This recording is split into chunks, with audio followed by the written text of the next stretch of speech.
Joel Miller, you just found the marble in the oatmeal. You're a lucky, lucky, lucky little boy, because you know why?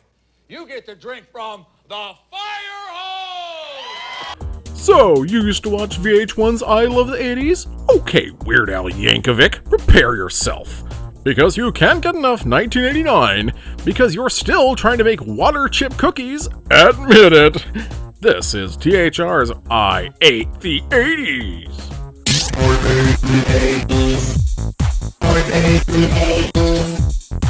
Few industries ever came quite as close to completely destroying the industry that they created as Atari did. In 1983, video games were store poison. Nobody would stock them, nobody was selling them. Flash forward to 1989, video games are bigger business than they've ever been, and it's only going to go up from there. What happened? Nintendo happened. I make no pretense to objectivity. I'll tell you right here and right now, I'm a hardcore Nintendo fan. Always have been, always will be.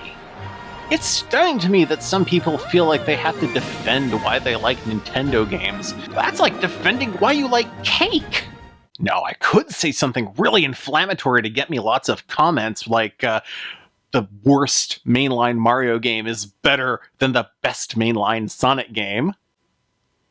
But I won't. But in 1989, there really was no competition. You didn't play video games. You went over to a friend's house and played Nintendo, even if they didn't have a Nintendo. That is the era from which we get today's book, The Legend of Zelda, Molblin's Magic Spear. This is some of the earliest Legend of Zelda fiction, and since 1989, this legend has been built on so much that some of this book might seem kind of alien to today's readers. The character designs are pretty different. Most of the characters are drawn the way they look in the instruction manuals, except for Ganon, who is not yet Ganondorf. We wouldn't even hear that name until the third game, who is drawn looking like he did in the cartoon. Get them like this! Zelda herself looks especially different with her bright red hair. You ever notice how many Nintendo characters changed their hair color when they moved from the NES to the Super NES? Princess Peach went blonde. Samus was always blonde, but she stopped dyeing it green. And then I have no idea what the deal is with Little Mac. Anyway, our story begins with Link making his way to an island on his raft with a bag full of rubies, which we now call rupees. On the island, he meets a strange, long-haired hoggle-like creature who opens up a trap in the earth, leading Link into his shop. Remember, it's a secret to everybody. Look at all this cool stuff this guy's got in his shop. Pots full of jewels, bows and arrows, crossbows, some sort of weird idol statue that's doing the Fonzie thing. Hey! And even the head of a Gump.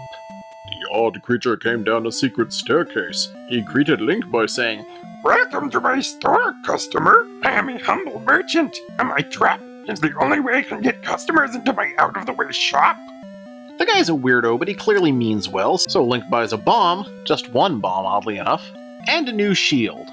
The merchant's other problem in life is that his lake is polluted and he rarely has any fresh water, so Link gives him a drink, and he rewards him with, For this swallow of water, I'll tell you this. Your shield will swallow a hit to a miss.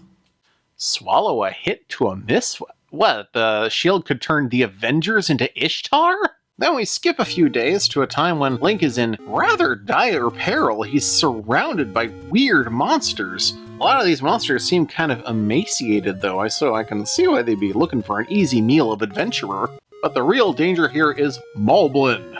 Now in the games, these guys are a whole race of baddies, and we call them Moblins by now because Moblin was a bit of a tongue twister. But here, Moblin seems to be an individual. Stop! No one can walk through Molblin's land! And Moblin hurls a spear at Link. Moblin, I've heard of him. He's one of Ganon's followers. And sure enough, we cut back to Ganon, who is watching the whole thing in a crystal ball. So, that nuisance Link is still coming closer. No matter, Moblin will destroy him with his magic spear. Yes, Moblin carries a spear that keeps coming back. Moblin doesn't just jab with his spear, he hurls it like a javelin, but every time he throws it, it reappears in his hand. Which seems like an unfair advantage until Moblin walks right into a tree. Aha! That must be why Ganon gave Moblin a magic spear. The creature has poor eyesight. So naturally Link goes back to the trader and gets a nice pair of glasses that he can give to Moblin, and they make friends, and they decide to unite together against Ganon. No, what do you think happens? So, thinking of the little man's strange riddle, Link raises his shield, and it swallows the magic spear. Now Moblin is angry and chasing Link as best as he can, but just when it looks like he's got Link cornered, Link built a dummy to fool him using the other thing that he got from the little man. Now I have you. But wait, this is no head. This is a bomb. Moblin was blown sky high. It would be 3 days before Moblin found his way back. He came back from the dead after 3 days? Ganon is furious to see Link alive and well, and reenacting a pose that was drawn much better in the Zelda 2 instruction manual. And Zelda just can't wait for Link to rescue her and take her straight to a reputable hair salon who will wash all that awful manic panic out of her hair.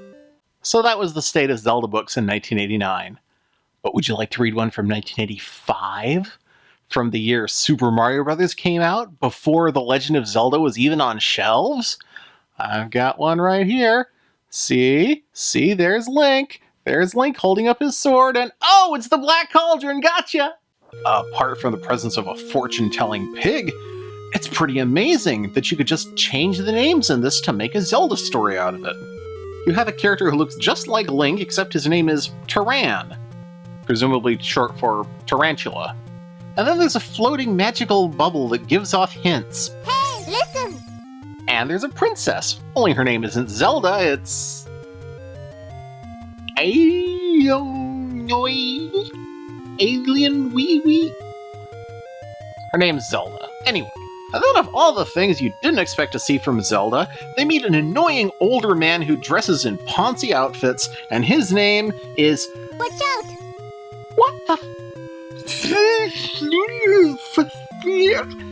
Is this spelled backwards? Mouth Redwolf? His name's Tingle. You know what, Lloyd Alexander? I like you. Thank you for the name The Hungry Reader, but I see why kids didn't want to have anyone read your book to them at bedtime.